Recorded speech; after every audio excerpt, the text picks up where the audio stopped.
हमने मार्केट में सारे पैतरे आजमा के देख लिए, पर इन दी एंड हमने एक सिंपल से एडिशन से एक प्रॉफिटेबल स्ट्रैटेजी ढूंढ निकाली और फिर हमने इसे जब मार्केट में बार बार बैक टेस्ट किया तो जो रिजल्ट हमारे सामने आया दैट वाज जस्ट ऑसम और इससे हमारी परफॉर्मेंस भी स्काई रॉकेट कर गई। इनफैक्ट हमने खुद नहीं एक्सपेक्ट किया था कि हम अपने ट्रेड्स को इस हद तक इंप्रूव कर सकते हैं और इसकी एक्यूरेसी भी यहाँ तक बढ़ा सकते हैं। And now we are going to share the same with you, so please leave a like and subscribe to our channel. अब इस स्ट्रैटेजी के लिए फर्स्ट स्टेप है वॉल्यूम प्रोफाइल को अच्छे से समझना और ये समझना कि ये काम कैसे करता है, क्योंकि अगर ये पार्ट गलत हो गया तो आगे मार्केट की मूवमेंट समझने में प्रॉब्लम आ सकती है। और इस वीडियो को हम थोड़ा सा लंबा बना रहे हैं ताकि आप इसे एक्चुअली में सही से यूज कर पाओ और हमेशा की तरह हम इसे बाद में चार्ट्स पे चल के बैक टेस्ट भी करेंगे और इसकी परफॉर्मेंस भी देखेंगे। So let's start from there. अब आप में से ज्यादातर ट्रेडर्स नॉर्मल वॉल्यूम इंडिकेटर को जरूर यूज किए होंगे। अब नॉर्मल वॉल्यूम इंडिकेटर को हम यूज इस तरह से करते हैं कि जब एक बड़ी कैंडल के नीचे एक बड़ी वॉल्यूम बार बनती है तो इसका मतलब है कि प्राइस में कुछ बड़ा होने वाला है, पर रियलिटी में ये उतना एक्यूरेट नहीं होता है। और इसका रीजन ये है कि एक नॉर्मल वॉल्यूम इंडिकेटर सिर्फ हमें टाइम के बेसिस पे डेटा देता है, not on the basis of price. मतलब ये कि वॉल्यूम इंडिकेटर हमें ये बता सकता है कि यहाँ पे 9:30 से लेके 10 बजे तक कितनी क्वांटिटी ट्रेड की गई थी, पर ये इंडिकेटर हमें ये नहीं बता सकता है कि किस प्राइस लेवल पे एक्चुअली बाइंग हुई थी या सेलिंग हुई थी, making our OG indicator incomplete. So now the big question is कि हमें ऐसा क्या करना चाहिए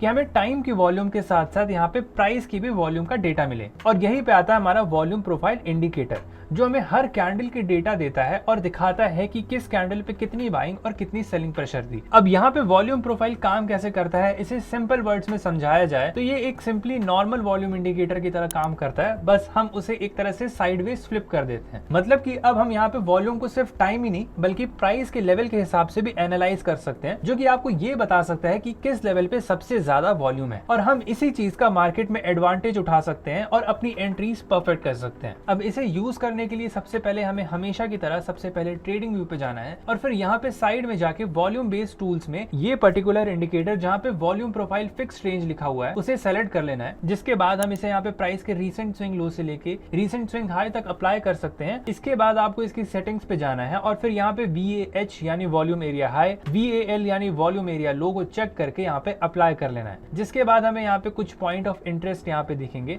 जिसके बारे में भी हम यहाँ पे थोड़ी देर में डिस्कस करेंगे और ये भी देखेंगे कि इसके बेसिस पे हम ट्रेड्स कैसे ले सकते हैं। इसके बिना भी आप यहाँ पे चार्ट पे पॉइंट ऑफ इंटरेस्ट देख सकते हो, जैसे कि यहाँ पे इस अप ट्रेंड में आप इजीली देख सकते हो कि इन एरियाज में वॉल्यूम की हाई डिस्ट्रीब्यूशन है और इन एरियाज में वॉल्यूम की लो डिस्ट्रीब्यूशन है। सिंपल वर्ड्स में इन एरिया में यहाँ पे ट्रेडिंग ज्यादा हुई है और इन एरिया में कंपैरेटिवली कम ट्रेडिंग हुई है। अब अगर यहाँ पे एक चीज का आप यहाँ पे ध्यान दोगे तो जब भी प्राइस किसी भी लेवल पे कम वॉल्यूम होती है वहां पे मार्केट का कोई भी साइड डोमिनेट करता है, मीनिंग या तो बायर या तो सेलर यहाँ पे क्लियरली मार्केट पे डोमिनेट करता है, creating a one sided move. पर इसके साथ ही साथ ऐसा होने के कारण प्राइस इस एरिया में ज्यादा टाइम तक टिक भी नहीं पाती है, जिसके कारण वहां पे लो वॉल्यूम रहती है। और वहीं पे जहां पे ज्यादा वॉल्यूम रहती है वहां पे बायर्स और सेलर्स के बीच में कोई क्लियर डोमिनेंस क्रिएट नहीं कर पाता है, जिसके कारण प्राइस एक ही जगह पे काफी देर तक टिकी रहती है। अब इसे अगर एग्जाम्पल से समझो तो ये एरिया पे हमारे पास लो वॉल्यूम एरिया है, फिर हाई वॉल्यूम एरिया है और फिर एंड में यहाँ पे फिर से एक लो वॉल्यूम एरिया है, जिसके कारण हमें यहाँ पे प्राइस कुछ ऐसी दिखेगी जहाँ पे प्राइस लो वॉल्यूम एरिया में तेजी से मूव करेगी, फिर जैसे ही प्राइस हाई वॉल्यूम एरिया में एंटर करेगी हम एक्सपेक्ट कर सकते हैं कि प्राइस वहां पे फिर से कंसोलिडेट करेगी और अपना टाइम स्पेंड करेगी और फाइनली जब यहाँ पे प्राइस दोबारा इस लो वॉल्यूम एरिया में एंटर करेगी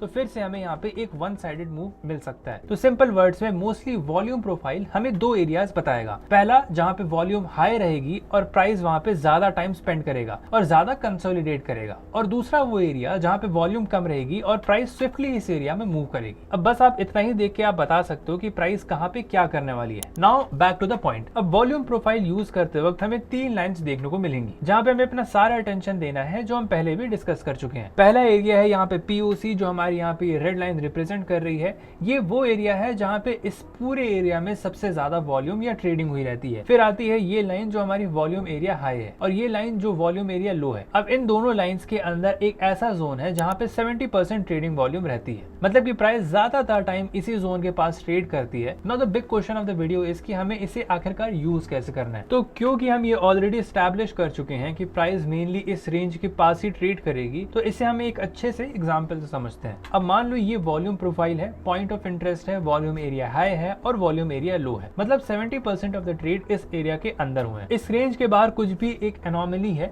विच happens only 30% of the time. अब जब भी प्राइस इस लाइन के नीचे या पास में ट्रेड कर रही होगी तो इसका मतलब ये है कि प्राइस सस्ते दामों पे चल रही है और और ज्यादातर ट्रेडर इसे यहाँ पे बाय करने में इंटरेस्टेड रहेंगे। And this is not me, this is historical statistic. अक्सर प्राइस इस लाइन के नीचे जाके वहां से रिवर्स कर जाती है और दोबारा अपने पॉइंट ऑफ कंट्रोल तक वापस जाने की कोशिश करेगी to spend some more time. और प्राइस ऐसा रैंडमली नहीं करती है, मार्केट हमेशा जहाँ पे ज्यादा वॉल्यूम रहती है वहां पे अपने आप खींची चली आती है, which makes this zone a good place to go long. अब सिमिलरली अगर प्राइस इस लाइन के ऊपर या पास में ट्रेड कर रही होगी तो इसका मतलब है कि प्राइस महंगे दामों पे चल रही है और ज्यादातर ट्रेडर इसे यहाँ पे सेल करने में इंटरेस्टेड रहेंगे, which makes this place a good place to short the market. Now this part is clear, we can move on to the second part and the final part of the strategy, which is understanding all about fair value gaps. और इसके बाद हम इसे combine करके भी देखेंगे कि आखिर ये दोनों एक साथ काम कैसे करते हैं and how we can actually predict कि कौन सा फेयर वैल्यू गैप एक्चुअली में काम करने वाला है और कौन सा नहीं। And believe me, you will find it absolutely intriguing. अब फेयर वैल्यू गैप 3 कैंडल से मिलकर बनती है, जहां पे फर्स्ट कैंडल के विक या बॉडी थर्ड कैंडल को टच नहीं करती है, जिसके वजह से फर्स्ट और थर्ड कैंडल के बीच में एक गैप क्रिएट हो जाता है, जिसे हम फेयर वैल्यू गैप कहते हैं। अब मार्केट में 2 तरह के फेयर वैल्यू गैप होते हैं, बेरिश और bullish fair value gap. Bullish fair value gap में फर्स्ट कैंडल रेड कैंडल या ग्रीन कैंडल हो सकती है, फिर सेकंड कैंडल एक बड़ी ग्रीन कैंडल होती है और फिर से थर्ड कैंडल एक बड़ी ग्रीन कैंडल या रेड कैंडल भी हो सकती है।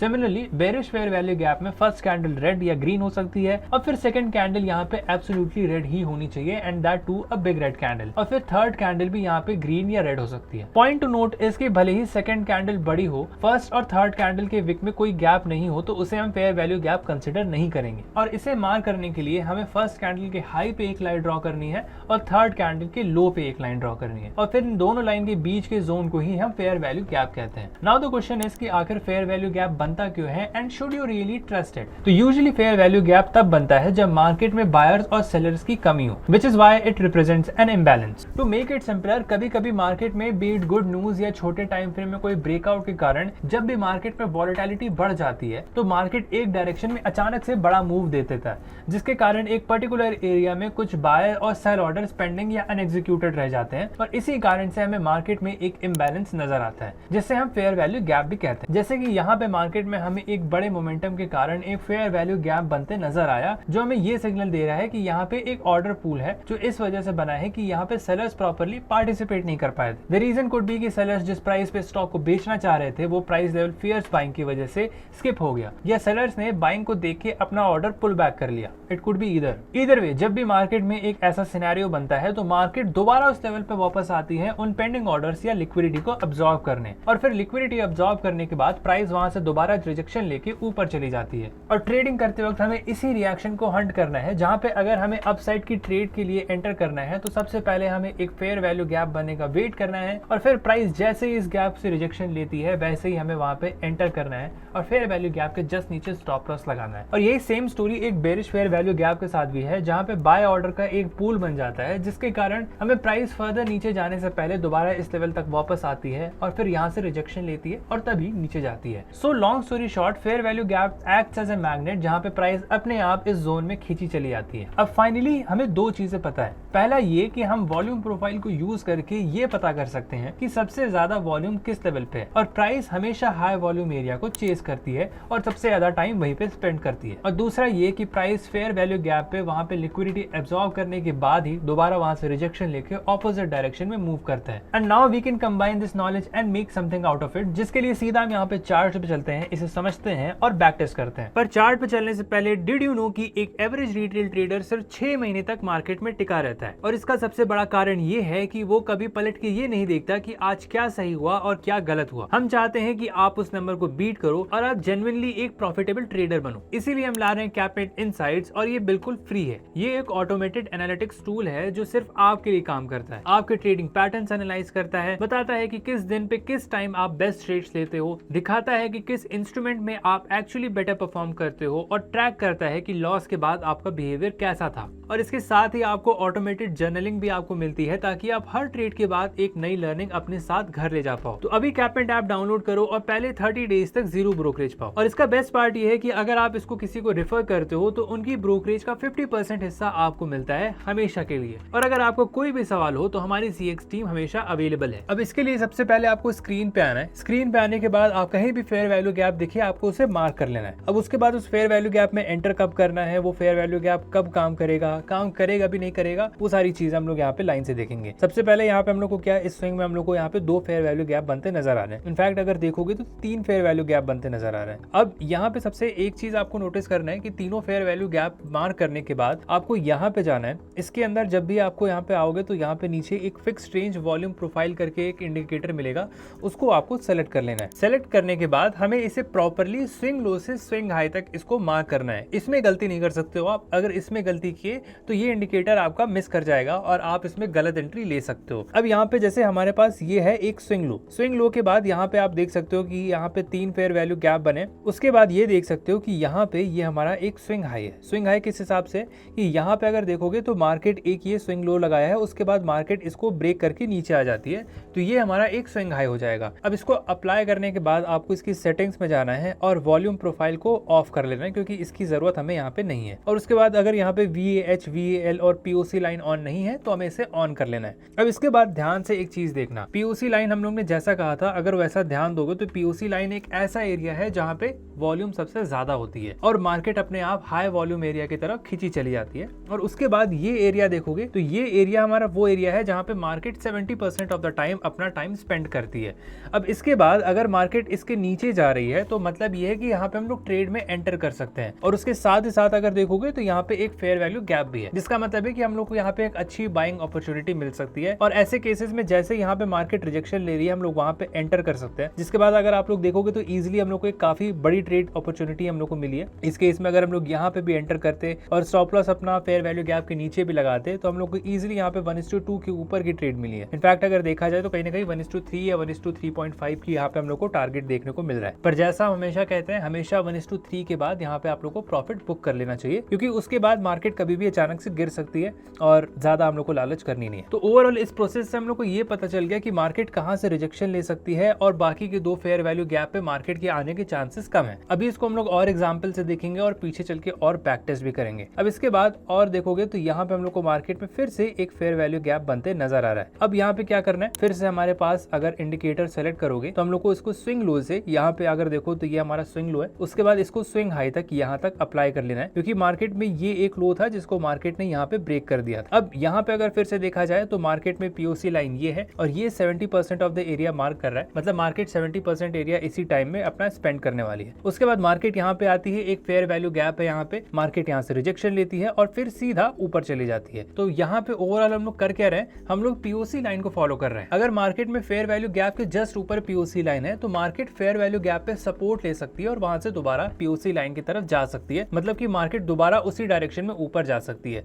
तो इस चीज का आपको हमेशा ध्यान रखना है। फिर उसके बाद अगर देखोगे तो और भी कुछ एग्जांपल्स आपको देखने को मिलेंगे। यहाँ पे मार्केट फिर से देखोगे तो एक फेयर वैल्यू गैप बनाई है, ये नहीं। अच्छा, एक चीज इसमें और आपको ध्यान देना है कि मार्केट जब अप ट्रेंड में रहेगी तब हम लोग सिर्फ बुलिश फेयर वैल्यू गैप ढूंढेंगे और जब डाउन ट्रेंड में रहेगी तब हम लोग सिर्फ बेरिश फेयर वैल्यू गैप ढूंढेंगे। जैसे कि अगर देखा जाए तो यहाँ पे भी अगर आप लोग देखोगे तो ये एक फेयर वैल्यू गैप है, फिर अगर देखोगे तो यहाँ पे भी एक ये फेयर वैल्यू गैप है। पर मार्केट का ओवरऑल ट्रेंड देखा जाए तो वो पॉजिटिव है क्योंकि मार्केट यहाँ पे अगर देखो तो ऑलरेडी इस लो को फॉर्म करने के बाद दोबारा इस हाई को ब्रेक कर चुकी है, मतलब कि मार्केट एक अप ट्रेंड में है। तो इसमें कभी भी आप लोग को डाउन साइड या बेरिश फेयर वैल्यू गैप नहीं ढूंढना है। और ऐसे केसेस में बेरिश फेयर वैल्यू गैप को इनवैलिड माना जाता है, मतलब अगर आप उसको ट्रेड कर रहे हो तो आप गलत फेयर वैल्यू गैप में एंटर करने की कोशिश कर रहे हो और वहां पे आपके ट्रेड की फेल होने के चांसेस काफी हाई हो जाते हैं। तो यहाँ पे हम लोग को क्या करना है, यहाँ पे हम लोग को एक देखने के लिए मिल रहा है कि बुलिश फेयर वैल्यू गैप है, उसके बाद मार्केट ऊपर जाती है, एक हाई बनाती है और धीमे धीमे करके नीचे आती है। अब फिर से अगर देखोगे तो मार्केट यहाँ पे हम लोग का 70% एरिया मार्क की है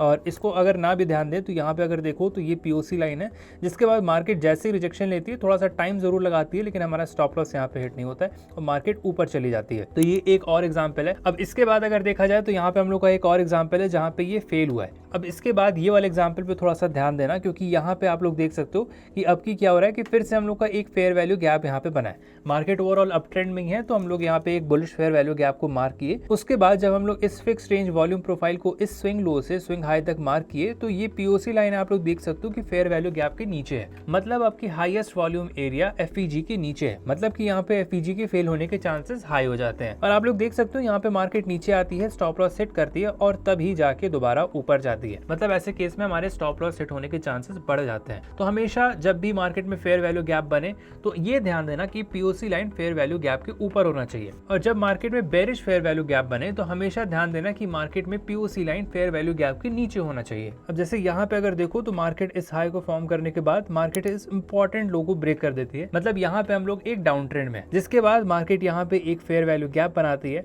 अब उसके बाद यहाँ पे क्या करना है, फिर से हम लोग को फिक्स रेंज वॉल्यूम प्रोफाइल उठाना है, इस हाई से इस लो तक इसको हम लोग को मार्क कर लेना है। अब यहाँ पे ध्यान दो तो फिर से क्या होता है, फेयर वैल्यू गैप के जस्ट ऊपर पीओसी लाइन हमारी बनती है, मतलब कि मार्केट के फेयर वैल्यू गैप को ब्रेक करके ऊपर जाने के चांसेस हाई हो जाते हैं। यहाँ पे फिर से वही होता है, मार्केट ऊपर चली जाती है इस फेयर वैल्यू गैप के, ऑल्दो मार्केट दोबारा नीचे आती है, लेकिन ओवरऑल अगर देखा जाए तो मार्केट एक तरह से अगर आप लोग यहाँ पे या कहीं पे भी एंटर करते तो आपका स्टॉप लॉस हिट कर देती। अब अगर आपके मन में ये क्वेश्चन है कि ये सारे चार्ट्स पे काम करता है कि नहीं, तो ऑब्वियसली ये सारे चार्ट पे काम करता है, भले ही आपको ये फॉरेक्स में ट्रेड करना हो या गोल्ड में ट्रेड करना हो या किसी भी कमोडिटी या स्टॉक या इंडेक्स में ट्रेड करना हो, ये हर जगह काम कर सकता है। अब इसके बाद और भी एग्जांपल्स के साथ हम लोग इसको थोड़ा सा देखते हैं। अब यहाँ पे देख सकते हो कि यहाँ पे हम लोग का एक नो बिग मोमेंटम वाला एरिया है, मतलब कि यहाँ पे कोई खास हम लोग को मोमेंटम नहीं मिल रहा है, और इवन तो यहाँ पे हम लोग को आप लोग को कई फेयर वैल्यू गैप ऐसे मिलेंगे जो कि मार्केट रिस्पेक्ट करती है और वहाँ पे हम लोग को ट्रेड मिल सकती है। लेकिन जब मार्केट ऐसे सिनेरियोज फॉर्म करे तो हम लोग को वहाँ पे ट्रेड में एंटर नहीं करना है, क्योंकि फेयर वैल्यू गैप का ओवरऑल कॉन्सेप्ट ही यही है कि मार्केट में इतनी तेजी से बाइंग या सेलिंग आ जाए कि वहाँ पे एक ऑर्डर पूल बचा रह जाए, और ऐसे सिनेरियो में फेयर वैल्यू गैप के फेल होने के चांसेस हाई हो जाते हैं। तो ऐसे केसेस में आपको ट्रेड में एंटर नहीं करना है। अब इसके बाद यहाँ पे आप लोग देख सकते हो फिर से हमारे पास एक एग्जांपल है जहाँ पे हम लोग के पास एक बुलिश फेयर वैल्यू गैप बना था, लेकिन बुलिश फेयर वैल्यू गैप के बनने के साथ साथ इस स्विंग लो से स्विंग हाई को जब हमने कनेक्ट किया तो हम लोग को पता चला कि पीओसी लाइन इसके जस्ट नीचे है, जस्ट नीचे नहीं थोड़ा सा और नीचे है, और इसीलिए उसके बाद देख सकते हो कि मार्केट यहाँ पे हम लोग को टारगेट भी नहीं देती है और स्टॉप लॉस भी हिट कर देती है, और उसके बाद मार्केट नीचे भी चली जाती है। तो फिर से यहाँ पे हम लोग को एक बार ये गलत ट्रेड में एंटर करने से बचाता है, और उसके बाद जब मार्केट यहाँ पे इस स्विंग हाई को ब्रेक करके डाउन साइड में चली आती है तो यहाँ पे जो फेयर वैल्यू गैप बनता है उसके बाद अगर देखोगे तो ये पीओसी लाइन ऑलमोस्ट आपके फेयर वैल्यू गैप पे बनती है। अब ऐसे सिनेरियो में जब POC line fair value gap के जस्ट ऊपर बन जाए तो आपको ध्यान देना है कि पीओसी लाइन एफपीजी के 50% के नीचे वाले एरिया में हो बेरिश सिनेरियो में, और बुलिश सिनेरियो में इसका जस्ट ऑपोजिट। तो इस केस में आप लोग देख सकते हो कि मार्केट दोबारा यहाँ से आती है, रिजेक्शन लेती है और फिर नीचे चली जाती है। अब यहाँ पे फिर से हमारे पास एक एग्जाम्पल है जहाँ पे एक फेयर वैल्यू गैप बना है। अब इसके साथ साथ आप लोग देख सकते हो क्योंकि यहाँ पे एक बुलिश ब्रेक ऑफ स्ट्रक्चर है